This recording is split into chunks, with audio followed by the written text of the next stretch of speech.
Good afternoon, everybody. I'd like to thank you all for being here this afternoon to another English Wednesdays with Macmillan Education and our colleagues at Mondadori Education. Today we've got Josefina Ares, who will be discussing teaching listening to teens. Now, she's got a million things to talk about today, so I'm going to take myself out and I'm going to pass the mic over to her. I'll be in the background though, Josefina. Okay, great. Okay, everybody. See you later. Hi, everyone. Good afternoon. I don't know if there's anybody there yet, but because I can't see anything on the chat, but I suppose that there are some people there in the cyberspace. Thank you once again to Macmillan and Mondadori for inviting me to do another webinar, and I'm going to start straight away. Let's see. So today we're going to talk about listening skills. Lend me your ears, teaching listening to Italian teens. So this is what we're going to be dealing with today. The menu of the day is, first of all, we're going to look at a few problems that we encounter when we do listening. Then I'm going to give you 8 tips, which are for when you do listening in your classes in general.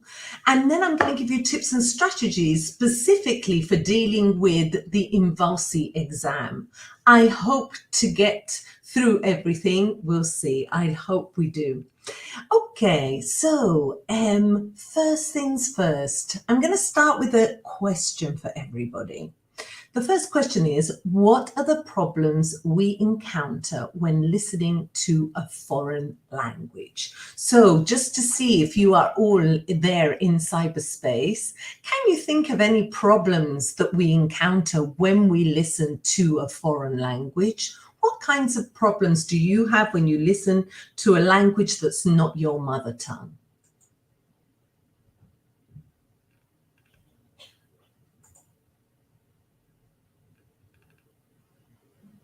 Yay, I can see.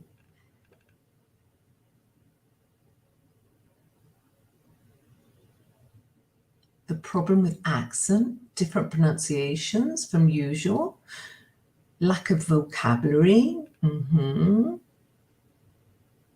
comprehension of accent. We need to understand exactly what they mean. We don't recognize words. The speed at which they speak, great. Analyse is saying the speed. Chiara said speed and accent. You might not know about the subject, therefore it makes it more difficult to listen. Speed. Quite a few of you are talking about speed. Yes, too fast. Great. Okay, good. So checking that we are connected as well. And yes, those are some of the problems that we encounter. I've got a little list of my own here. Problems when listening. It's too fast. Yes, that's the first thing that I talked about as well. It's too fast. We at least feel that it's too fast, that they speak very quickly. People in English speak very quickly, don't they? However, for me, Italians speak very quickly. So it's a common factor whenever you listen to a foreign language. Another thing that I've said is that you only get one chance to listen. When you're actually listening to authentic listening, normally you can't repeat that again. So you only get one chance, and that's what makes people a little bit nervous. Hesitations, repetitions, and false starts from real spoken language make it difficult to understand. Okay, so basically it's real language. People, when they speak, don't speak perfectly well in complete sentences, but hesitate when they talk, repeat what they say, rephrase what they say, start, go back and start again. And all of these natural things make it more difficult to listen to a language that's not your own. Language is not simplified for learners. So in our books, language is simplified and making it easier for learners to understand. However, in real life, this doesn't happen. Need to deal with pronunciation. Now, some of you have said that accent, but this is connected to accent, but it's more about pronunciation and the things that happen in listening. Different accents may make it even more difficult to understand. So yes, lots of you have said that depending on the accent, it's more difficult to understand. Unknown vocabulary, you also mentioned it, but which makes it difficult and frustrating to get the full picture. Feeling nervous when having to listen to a foreign language. Just the fact that you have to listen to a foreign language makes you feel much more nervous. We want to understand every word. Lots of you mentioned this. When we listen to a foreign language, and we're going to be looking at this a little bit, we want to understand every single word that they say. And in fact, it isn't quite like that even in our own language. So, whoops, I jumped. Sorry. I wanted to go back. Oh, no, sorry. This is my first tip, okay? Tip 1 is keep calm. Keep calm and listen. Help to lower the affective filter and keep students calm. This is important to create. It's important to create an environment where they do not feel stressed or anxious in order to do tasks better. So as we said, one of the things that we mentioned is the fact that we get very nervous when we have to listen to another language. Some adult students actually hate it when they have to do a listening. And I think younger learners find it less threatening than older learners. However, there are some things that we can do to make the affective filter come down. And what can we do? Okay, so one of the things we can do is make them aware that even in our own language, we do not listen for every word. When we're listening to the news, when we're listening to the radio, when we're listening to films, when we're listening to our husbands, we don't listen to every word that they say, okay? What we listen for are the key words to get the idea, and then we kind of put the jigsaw together. So it's very important that they realize that we don't need to understand every single word, and we're going to get onto that in a moment. We're going to deal with that a bit more in a moment. Number 2, work on key words and how to identify them to get the whole picture. Even native speakers don't listen to every word. So it's important to show the students and to raise awareness on what the keywords are when they're listening in order for them to get the whole picture. Allow them time to read the questions before doing the listening.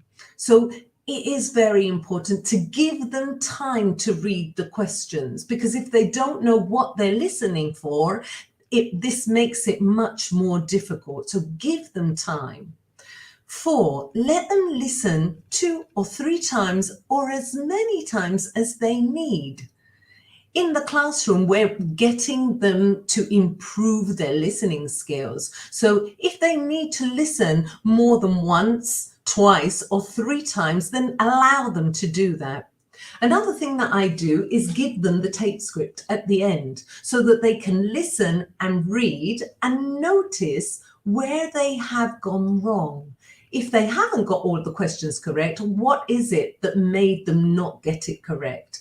And throughout the talk, I would be looking at this a bit more in depth, okay? But the tape script is something I think is very important for you to work with, okay? And for them to work with so that they notice the difference between when they're listening and when they're reading, what happens, okay? 6, do not give so much importance to how many they got wrong, but more to why they got it wrong. So don't focus so much on how many things they got wrong and focus more on why. What was it that made them get the wrong answer? And that's something that you can do when you use the tape script. 7, allow them to compare before giving you the answer. If you allow them to compare before giving you the answer, they feel a little bit more at ease, like it's not just their own responsibility, but they've decided that this answer is correct with their partner. So this brings down the affective filter also. And the last thing is, ask them to give you the answer for the questions they have. So instead of saying, Paolo number 1, Maria number 2, etc., who has the answer for number 1? Let them give you the answer if they have it, instead of putting them on the spot. Okay, so it's a bit changing how you get the answers back, how you do the feedback, so that you don't put them on the spot, but they offer the answers for the things that they have correct. Okay, let's go on. Tip number 2, prediction. Get your students to use their world knowledge to predict what they're going to hear. This motivates the students to listen to their predictions.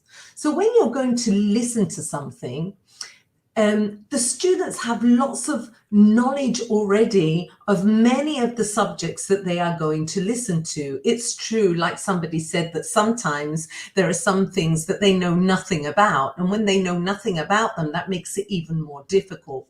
But in the majority of the cases, as we'll be seeing today, they know about all of those things, all of those topics, all of those subjects, where they've got to use that knowledge that they already know to help them unpack the listening.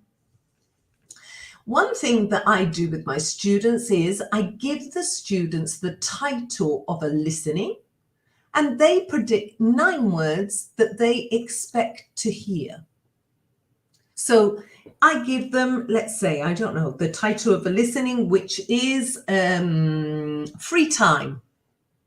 Or I give them holidays.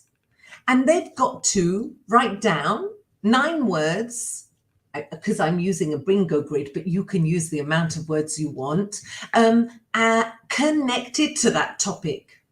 And then the first time they listen to hear if those 9 words that they predicted are there. That's the first activity that has to do with prediction. Second activity, ask the students to write down 3 questions they would like to know about the listening topic. So if the listening topic is about the environment in Brazil, for example, they write down 3 questions that they would like to know about that topic. They then listen and see if those questions get answered. Activity number 3, they discuss with their partner what they know about the topic before listening, and listen to see if any of the information is mentioned. For this activity, what I get them to do is, let's say, for example, that they're going to do a listening on Antarctica. Okay, what do they know about Antarctica? So they get together with their partner and they write down the things that they know about Antarctica. They then listen and tick off all of those things that they mentioned. So these are just 3 activities which are for predicting the content of a listening.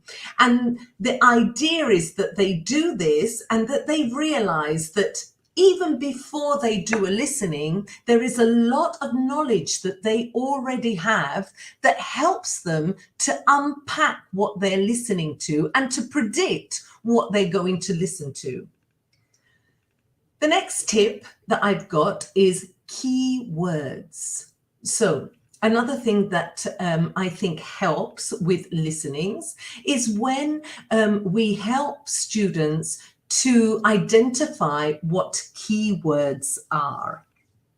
So what I'm going to get you to do is I'm going to get you to see this sentence, and this is very easy for you. I'm sure that this is going to be really easy, but let's just play with me a moment, okay?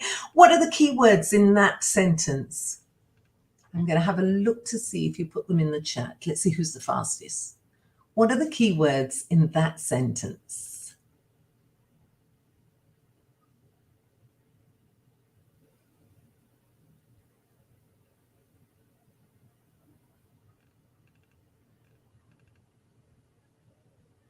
Thank you, Roberta. Thank you, Maria. Snake and reptile, reptile, snake and reptile, snake and reptile. Very easy, isn't it? Okay, so this is how I begin to introduce the idea to my students, okay? So I would show them the sentence and then show them in bold the words that are the key words. Again, another one here.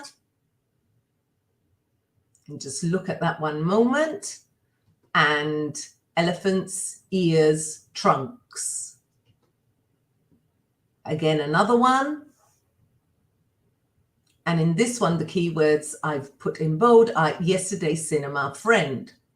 What you could then do is take away what are not the keywords and get them to make a sentence, which is the next thing that we look at. Also, sorry, before we go on, also identifying which are the keywords. Which are the keywords in a sentence? Well, usually the nouns. The nouns and the verbs are usually the words that carry the majority of the meaning.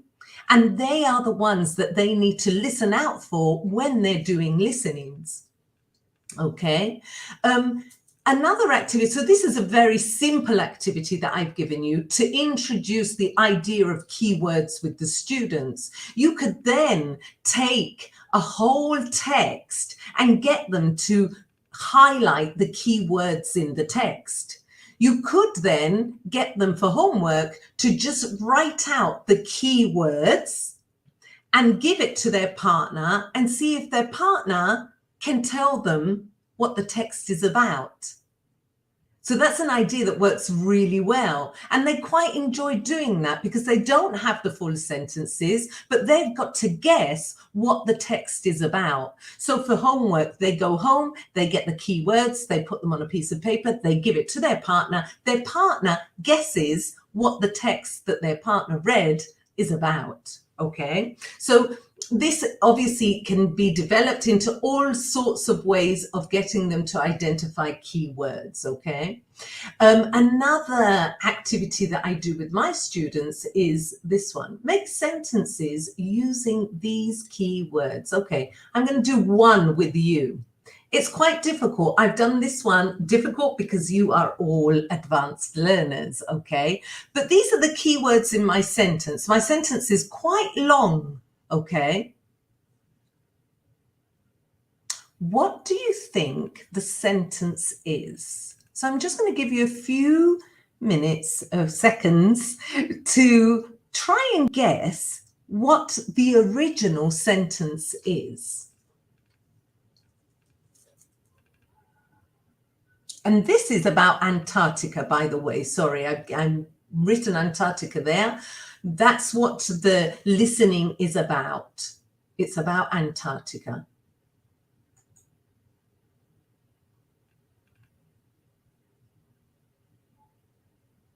Okay, Sophia said, in winter, life is strange because of the dark. Okay, thank you, Sophia. Any other ideas? What that sentence, that original sentence might be?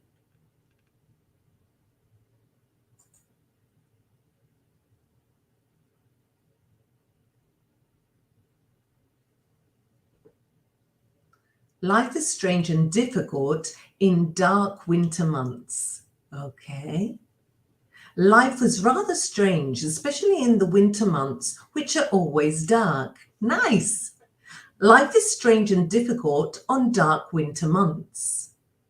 Okay, great. So what you've done is you've used those words that I've given you to try and guess what the sentence, the full sentence is. So these sentences or these keywords that I've got here, I've got a few more, but I don't want to do all of them with you because otherwise it would take a long time. But these are the keywords from a listening that's in a book. And I've taken out the keywords. I've put the keywords there. They're very long sentences. And so it's quite challenging.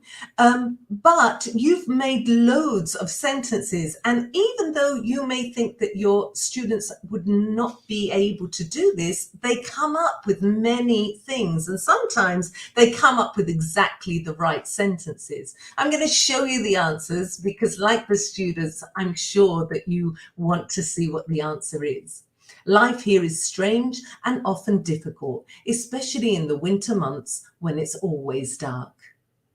So that was the original sentence, and I've got other ones as well from that. So what this does is, again, shows them that they don't need to listen for every single word, and that when they listen, they have to listen for the key words and the important words in order to get the idea of what it's about. I know that sometimes, however, there are exercises that ask them to listen for detailed listening, for words in particular, and that's a different thing, okay? But in this case, what we're working on is trying to get them to use the few clues that they get when they listen to make the whole, to build a whole, okay? Okay, let's go on. This is another thing that I do, which helps them to work with keywords. I tell them, okay, we're going to talk about my free time, guys. Can you guess what my favorite free time activities are? Let's do it with you. Can you guess what my favorite free time activities are? I like this. I really like this exercise. So I'm going to give you a few seconds to see if you can guess what my favorite free time activities are, and write them down. One moment.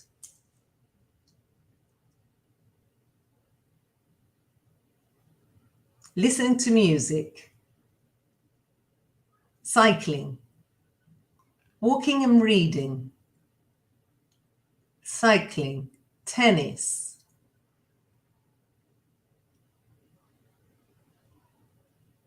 photography, dancing, reading, traveling, cooking, eating, says Sophia, knitting, Pilates, gardening. Okay, great. So you ask the students to guess what your free time activities are, and then you ask them to listen and see if they were correct. So I'm just going to read a little text, and let's see if you were right. In my free time, I love going to the cinema. I try to go to the cinema once a week. I also enjoy dancing, especially tango, flamenco, and salsa. Last year, I went to tango and flamenco lessons every week. I like listening to music, and at the moment, my favorite is Brazilian music. I'm also into classical, funk, jazz, and rock music. My other leisure activity is cooking for other people. I really love inviting people to my house and making Mexican, Indian, and Italian food. So what I would do is I introduce the topic, my free time, then I read to them that text, which some of you may already know because I've used this activity in different webinars that I've done. And then what they do,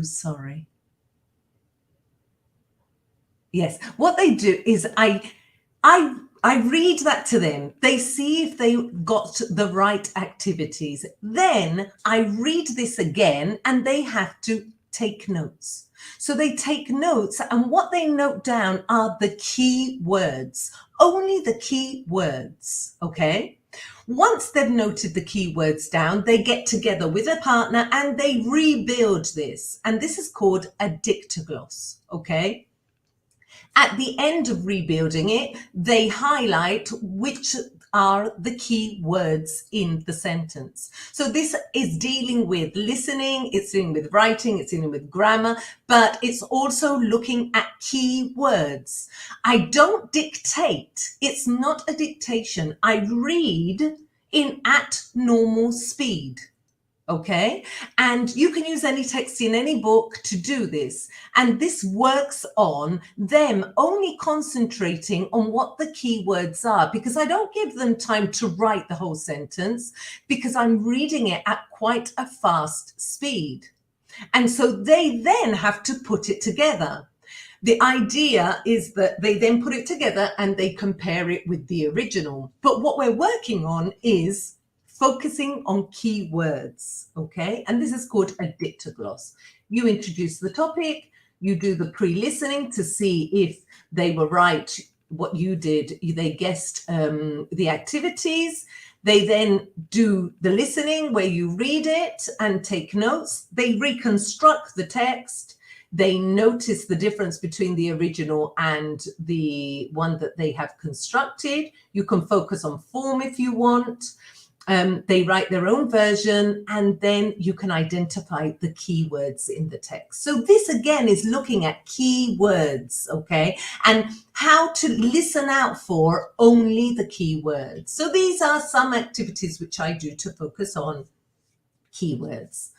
Another tip for listening, which I've written, is look for clues. Okay, so read the questions carefully to put a picture together about what you are going to listen to.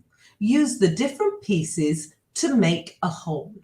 So they have activities in their books which have questions for the listening. And in those questions, they're already given a lot of information. So when they read the questions, they are reading in order to also build on what it is they're going to listen to. So the idea here is that they read the questions and that then they think about what is all the information that I have already, and without having listened yet to the listening. Okay, so let's have a look at this.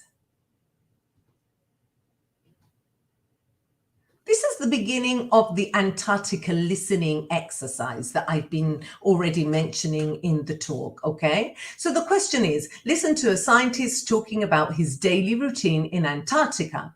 Match the two halves of each sentence. There is one extra ending you don't need. So this is an Invalsi type exercise, and you get the beginnings of sentences. So those are the beginnings of the sentence. Alan and his colleagues collect ice because it's very cold, because it's always dark in winter. Until 3 p.m. every night he goes out. That's the beginnings. And now here you've got the endings.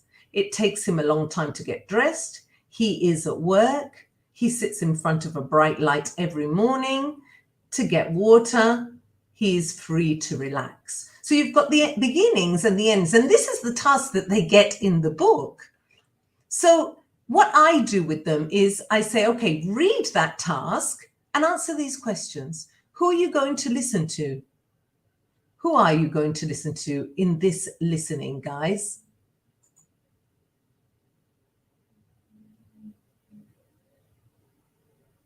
Who is it that we're going to listen to?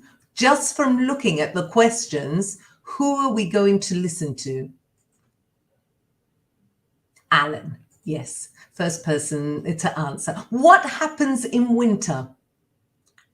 Just from the questions, what happens in winter?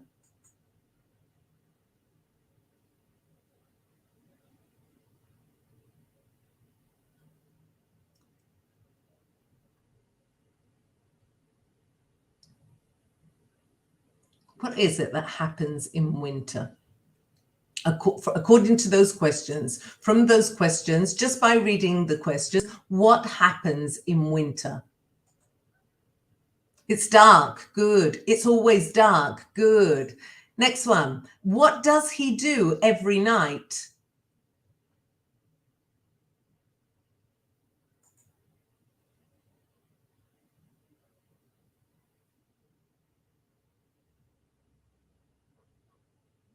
It snows as well, yes. And what does he do every night? He goes out. And what does he go out for? I think it says it, doesn't it? Or does it not? Oh, no, it doesn't say it. Okay, he goes out, you're right. Great. Okay, so you get the idea. What I'm trying to do is I'm trying to make the students see that even before they start listening, they have a lot of information just from the questions, and they need to take that into consideration. In fact, later on, we're going to come back to this when we look at the Invalsi exercise more in depth. And in fact, from this, they can actually guess what are how to match them even before listening. But we're going to work on that in a moment. Okay, let's go on. Tip number 5. Connected speech. Okay, so I think that this is one of the most important things that you have to work on when you do listenings. Not when you do listenings, but just in general. Okay, but specifically in order to get your students to realize what happens in real speech. We're going to go through this quite quickly. We could do a whole webinar or 2 or 3 on connected speech, but the idea here is that it is very important to do exercises in class to make the students aware of the different sounds in English. And I've written here, raise awareness of what connected speech is: linking, elision, intrusion. Even if you just touch on it a little bit, like I'm going to do today, that it makes the students aware of what happens when a native speaker speaks. And it is so important to at least make the students aware. I'm not saying that they have to reproduce how native speakers speak, but yes, that they have to be aware of the things that happen. So one of the things that I do with my students is look at weak forms, okay? The schwa, the famous schwa, okay? And so sometimes I just give them little exercises like this to look at, and we look at them together. And so I will say to them, okay, so what's this letter? A, no? Okay, and what happens when I read this? A cup, a cup. Do I say a cup or do I say a cup, a cup? What happens to the A? It loses its strength and it changes sound. And in its strong form is and. However, if I say you and me, what happens? So just getting them to listen to you saying these things in full form and then in weak form is making them aware of the differences and the changes that happen to these words when they are in a sentence, okay? And here we've got lots more. So we've got as and us, and we've got at, and we've got can and kun, and has and is, and hi and I.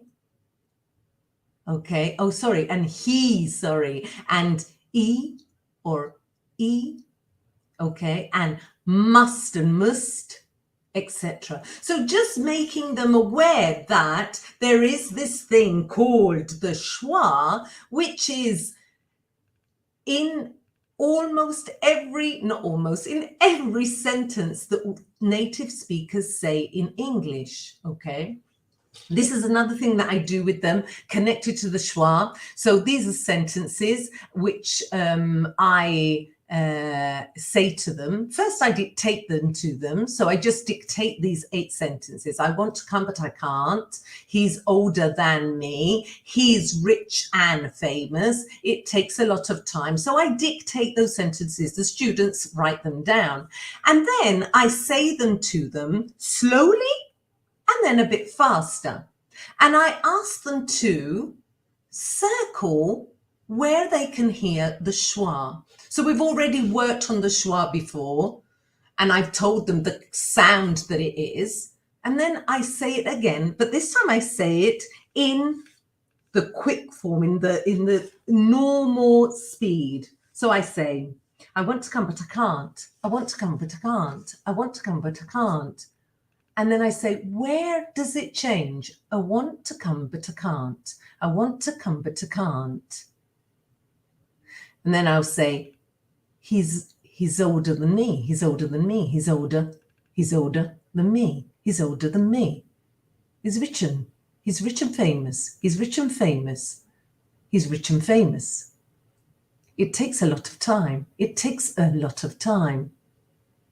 So what I do with them is I dictate them, then they hear me saying them full, and then they hear me saying them with the schwa. They underline or circle where they hear the schwa sound or where they think they hear the schwa sound. And you can do this exaggerated.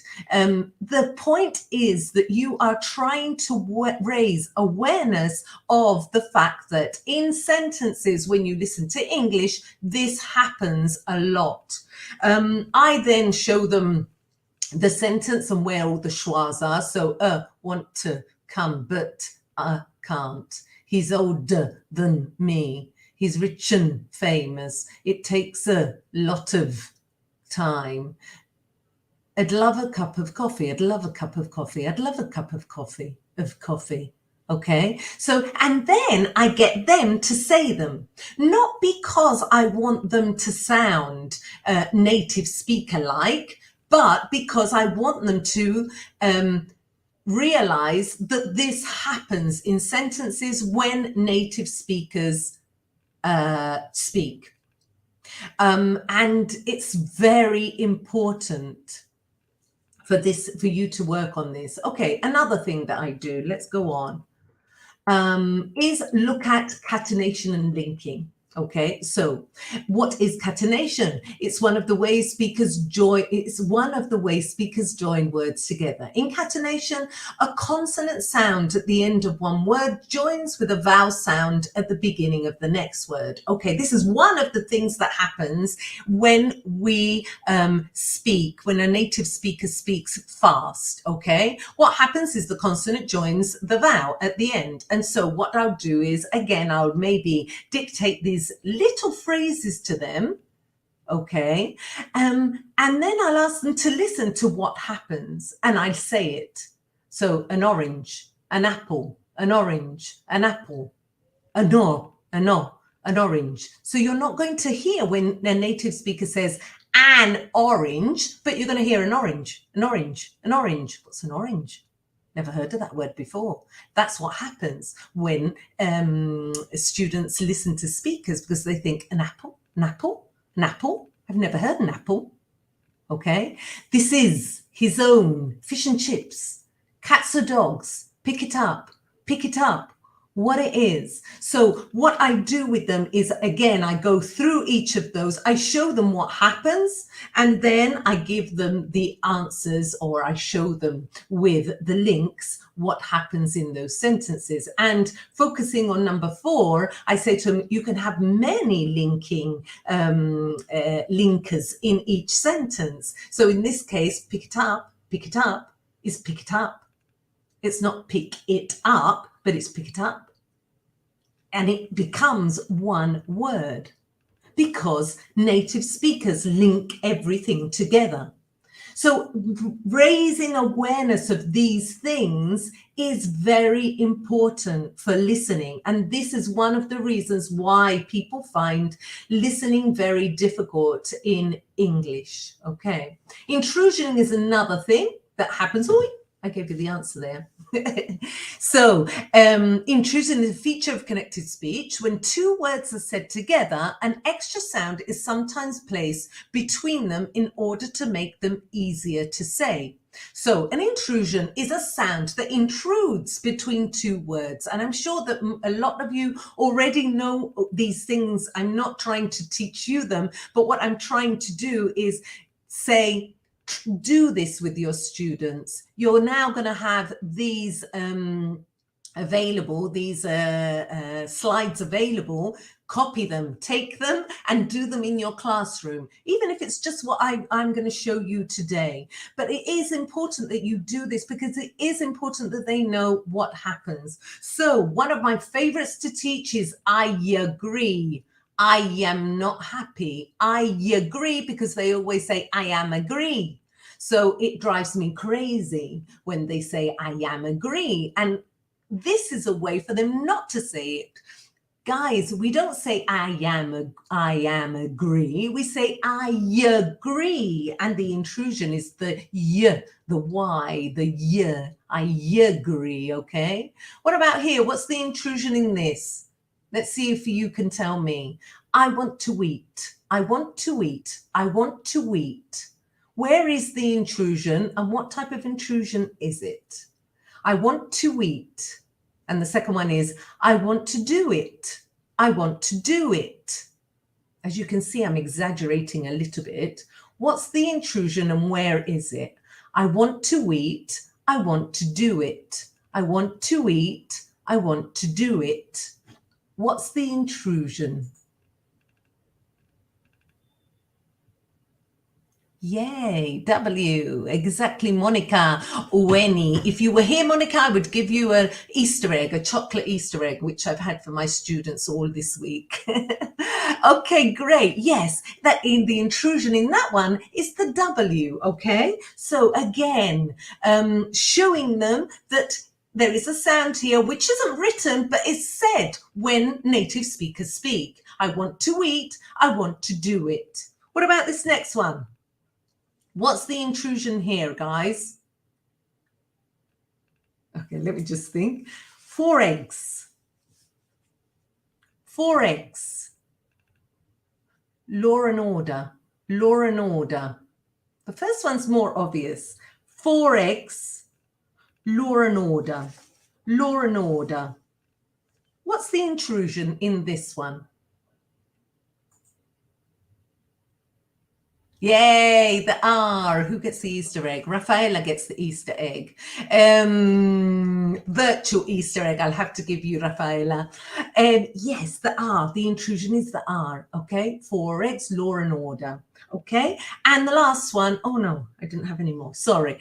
That's it. So this is something that they need to know. The next thing that they need to know is about assimilation. Assimilation means when 2 sounds blend together to form a new sound. So again, I show them the sentences or the little structures that I have, the little phrases that I have, and I say it and I ask them, what do you notice? What happens when I say this quickly? Pleased to meet you. Pleased to meet you. I want you to call. Sorry, I want you to call. I want you to call. I want you to call. Pleased to meet you. Pleased to meet you. I want you to call. So what happens in this one is that the sound ch, ch, like a train, ch, I say to them always, between the T and the Y. And the want and the you as well. I want to meet you. I want to meet you. I want you. Okay, so there's a ch there. Usually happens with T and J and y, really, is the sound there. 2, did you go to Spain? Would you like a tea? Okay, if I say it fast, what happens? Again, I'm going to say it slow. Did you go to Spain? Would you like a tea? What's the assimilation? Which 2 words are drawn together? Did you go to Spain? Did you go to Spain? Would you like a tea? Would you like a tea? Did you go to Spain? Would you like a tea? So what's assimilated? Which sounds are assimilated there, guys? Yay, j. And again, I'm sure that you know this already. I'm reminding you about it, and I'm reminding you that basically these things are very, very, very important for your students, for listening and for them to listen well. Usually happens with a d and a y again. And the third one, what about this one? The boss makes you work a lot, okay? The boss makes you work a lot. Okay, now I'm going to say it fast. The boss makes you work a lot, makes you work a lot. The boss makes you work a lot, makes you work a lot. The boss makes you work a lot. Make sure, make sure, make sure, make sure. Okay? It's okay if you exaggerate this, guys. It's good if you exaggerate it. It doesn't matter if you say it perfectly. Don't worry about the fact that, because when I've done teacher training, lots of my teachers have said, I don't feel that I can do it because I don't feel that my pronunciation is perfect. It doesn't need to be perfect. All you are doing is making the students aware of these things and that these things happen in native speech. And the last one is this yours? Is this yours? Is this yours? This yours? This yours? Okay, so again, this sound comes when you have an S and a Y. So in what's the common denominator in all of these? What's the common sound in all of these examples that I've shown you? The Y, yes. Yes, the Y is the common denominator, okay? Because we've got here meet Y, did Y, makes Y, and in this one it's Z, okay? Z. So the common denominator here is the Y. So make them aware that whenever there is a Y, you, yours, there could be a Z and a joining of words, okay? And the last thing that I think they need to look at is elision, when a sound disappears, okay? This often happens with a T or a D sound. In each case, the last phoneme of the first word is lost. So better than reading is doing. So here in this sentence, which sound disappears? He lives next door. He lives next door. He lives next door. Next door. Which sound disappears? Who's going to get the Easter egg? He lives next door. He lives next door.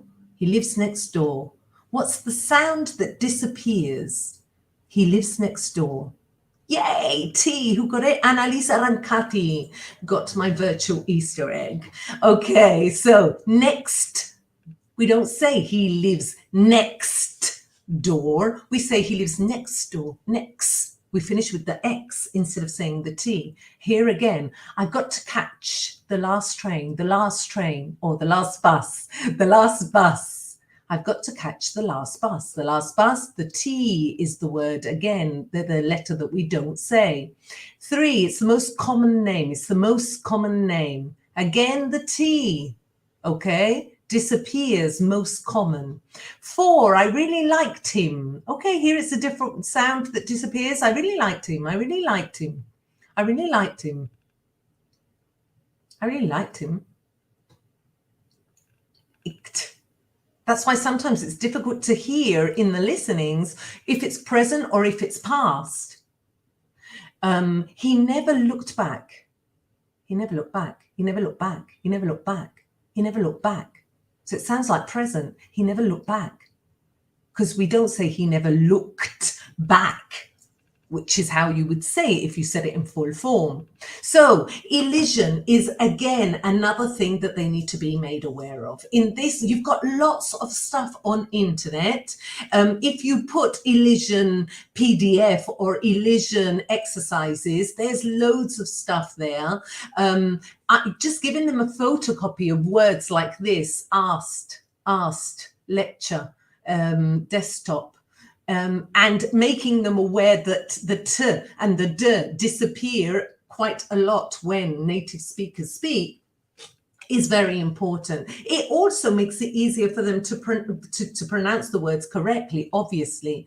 But in this case, we're not looking at them being good, perfect speakers, but at making them aware of the fact that this happens.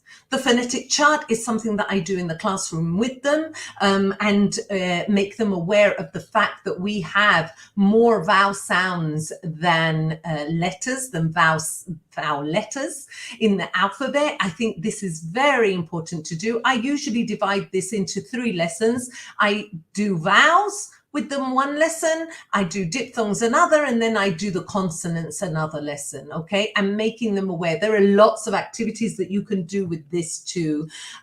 We don't have time for that today. This I found on the internet just looking, and I thought it was interesting. Do you want to speak faster? I have to go. I've got to go. I've got a book. I've got a book. Want to dance? Want a banana? Let me in. Let me go. I'll let you know. Did you do it? Did you do it? This is the J that we were just looking at. So these little things here, which you can find on the net, you just write it in and they come up, and you can do the same as me, put it on a slide presentation and just make them aware of the fact that these things happen, okay? So ultra important to make them aware of that. Tip 6. Accent variety. You talked about, you mentioned that we have problems when students are exposed to different accents, and that it's very difficult for them to understand different accents. So I'm saying here, expose them as much as possible to different accents. It's very important that they get exposed to different accents, okay? How do we do that? Well, here I've got a few ideas. Idea number 1, show them videos with different accents. Here are just a few. So I've stolen these from One Stop English. I'm going to give you it at the bottom of this slide. And this was on One Stop English. And these are just a few of the videos. There are loads on YouTube which show people doing different accents. This first one is a woman, I think it is, doing 21 accents. She's impressive. She's unbelievable. I can't believe how she does it. Oh no, it's this one, the 17 British accents. British accents only, just British accents. And she does 17 of them. 21 accents, I can't remember who it was. And this is another one. But there are many, many videos on YouTube which show the students different accents. And that could be like an introduction into the fact that there are many different accents. 2, get them to play with the sound and music of each of the accents. So showing them maybe an accent, one accent, and it has a musicality, getting them to try and mimic that sound, okay? Ask for volunteers to imitate the different accents. 4, ask them to look for examples of different accents on the internet. So maybe you could give that to them for homework. You know, you look for a Scottish one, you look for an Irish one, you look for an American one, and you look for an Australian one, and each of them could maybe then read the same text with a different accent. But so that they hear, so that they start to open their ears to other accents. Another thing that they can do is get them to watch a chapter of a series and notice the differences. So here I've just put a few of the series that they can watch. So EastEnders, which, as you know, is a Cockney accent. And if they listen to that, they'd probably understand the majority of people in London.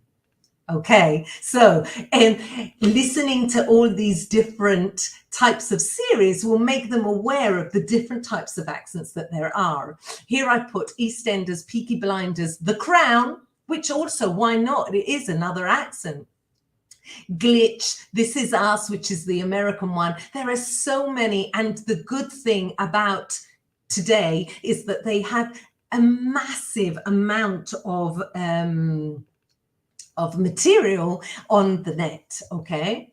6, ask them to try and do a dialogue in their books. So just from their books, take a dialogue, first watch a video, let's say EastEnders or Peaky Blinders or The Crown, any of those. Give them a 10-minute snippet of one of those different series. They watch it, and then take a dialogue in the book and get them to try and play with that. Do the dialogue with the accent that they have been hearing, okay? Considerations with accents and listening. All accents are valid. including and especially non-native accents. And I'm saying especially just to give you a wink, but also because they are going to hear more non-native accents probably, unless they go to a native speaking country, than native ones. And people connect and talk to each other in English from different parts of the world. So all accents are valid. 2, be honest about your accent and accept it. So, you know, I've found some teachers sometimes saying, as I said before, I don't feel comfortable teaching pronunciation because I feel that I don't have a good pronunciation myself. It doesn't matter. It doesn't matter. You can say that. Why not? Why can't you say that? Of course you can say it. I have 2 accents. I have the accent that I have when I'm teacher training or teaching my students, and I have my Cockney accent because I'm from London. And so when I talk to my friends, I talk to my friends in a Cockney accent. You know, those things that are really interesting about accents, you can talk about those and accept your accent. 3, expose the students to as many accents as possible. 4, get them to play with accents. It's fun. And 5, if you want to research more, have a look at the onestopenglish.com site, which is the Macmillan site, for different articles on pronunciation. One of them, that was the one where I stole those 3 videos from, is Pronunciation Skills, What Accent Should I Teach? It's an Adrian Underhill article, which is written in the One Stop English site, okay? And tip 7, work on synonyms. Very important for them to work on synonyms. Do exercises which work on how to paraphrase and synonyms. Raise awareness of how you can say the same thing in a different way. How can we do it? Various ways. Okay, many photocopies, PDFs available online if you write in synonyms. Here I've just put 3 quick activities. This one is a photocopy, I think it was in ISL Collectives, and it looks for synonyms and antonyms. This one is a 5-minute activity where you put, where you get the students to quickly think of 3 words that are similar to begin, similar to gossip, similar to look, etc. And this is an adjective synonyms. Why do they have to work on synonyms? Because in listenings, they're not going to hear exactly the same words for the answers. They're only going to hear words which have a similar meaning, but not exactly the same words. And so they need to know how to do that. Another thing that you could do is work on paraphrasing, which you can use for this, the transformations that they have for first certificate, but also the transformations that were used in the PET exam that has now changed, but they're all still on the net. So doing transformations is a way of them realizing the different ways of saying the same thing. So this is another idea for working on paraphrasing and synonyms. This, you may know, is from the Invalsi, and this is from the Invalsi exam. It's on the net, okay? And this is one of the exercises that I have to do for the listening. You probably have seen this before if you work with the Invalsi exam, okay? And what I've taken from here is I've done this exercise from that listening. So if you've got that listening on the net, so you can use that listening. And what I've asked them to do is match the words to their equivalent. So good at matches with, I can hear you. Yes, begin. Good. Start. Sorry. Good at. Sorry. With matches with. No, it's not begin. It's my speciality. Start. Matches with begin. I'm best at. Maybe my speciality. Or not bad matches with good at. Yes, probably. Experiment, try, begin, start, nutritional information, what's inside the product, reminds me of, I think about maybe. Anyway, the idea is that they look at how you can say the same thing in a different way, because they need to be aware that that's what happens when they have to do, for example, the Invalsi exam. My last tip, and I'm going to have to run through this because we're at 5 o'clock, is the authentic listening. Encourage learners to do listening in their own time. Remind them of all the possible ways they can do this thanks to technology, okay? There are so many different authentic listenings. Listening to audiobooks, watching series and short films on different platforms like Netflix, watching the news, BBC, Sky News, CNN, listening to the radio, again, available online, watching BBC Earth. It's so nice. It's got short videos about nature, which are brilliant. Watching TED Talks, and they've got a special TED Talks ESL site. Watching mini documentaries like the National Geographic, listening to podcasts like Atlas Obscura. Now, unfortunately, guys, I've got to my last listening tip, and I have not been able to get onto my tips for Invalsi. So if you would like me to do a second session, if this has been helpful to you and you think that I could help you a bit more with the Invalsi and tips for how to do the different Invalsi exercises, maybe we could beg Mondadori and Macmillan to give me another second session. Would anybody be interested in that? Would you be interested in having a second session where we looked at strategies to do the Invalsi? If you would be interested, just write yes please second session, yes please second part, or something like that in the chat, because unfortunately we've run out of time. Okay, as always, I'm terrible at this and I always go over time, plan too much material, but hopefully I hope that what we've looked at so far can help you with your listenings in general, and that I've given you lots of tips and advice on how to work with listenings in your classroom. Okay, and let me know whether you've enjoyed this session and if you think it's been useful for you. Okay, thank you everybody for having me once again. Sorry, Casimir. No, it's perfect. I just want to say one final thing. Well, two final things. First, thank you very much. That was very interesting. And as far as the slides, I think we can make those available to the teachers. I've seen a lot of people asking for these slides.